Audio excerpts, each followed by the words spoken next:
আজকে আসলে এমনই একটা দিন।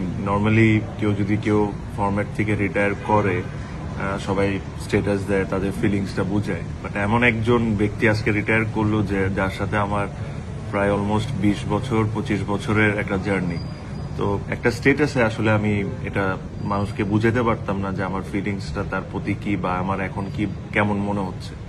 তো আপনারা জানেন সবাই যে মুশফিক কিছুক্ষণ আগেই ওডিআই ফরম্যাট থেকে রিটায়ার করেছে।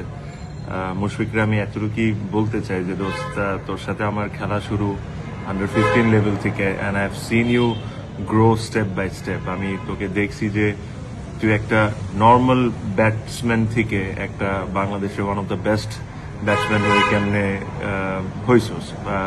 অনেক মানুষ হয়তোবা আপনারা ওর হার্ডওয়ার্কটা দেখার সুযোগ হয় নাই, যেহেতু আমরা ওদের সাথে একসাথে খেলি। আমি দেখেছি যে একটা ছেলে কতটা কষ্ট করতে পারে, মানে একটা মানুষের পক্ষে যতটা কষ্ট করা সম্ভব আমার কাছে মনে হয় যে সে সবই করেছে, এখনো করে যায়। আমরা এটা নিয়ে অনেক সময় হাসাহাসিও করি যে একটা মানুষ এত কষ্ট করে কেন, বাট তার ডেডিকেশন, তার খেলার প্রতি ভালোবাসা, ইট ইজ ইমেন্স। এটা আমি কথায় কোনোদিন কাউকে বুঝাতে পারবো না।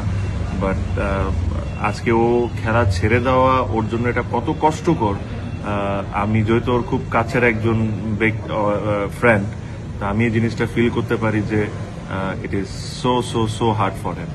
But whatever you have achieved, my friend, it has been phenomenal. Whatever you have done as a captain, as a player for Bangladesh, this will be remembered for years and years and years to come. এখনো তুই একটা format খেলবি, test format, and I really hope and pray that you do well and you at least play the 100 test, যেটা বাংলাদেশে এখন পর্যন্ত কোনো cricketer খেলে নাই। But thank you very much for everything, Mushfiq.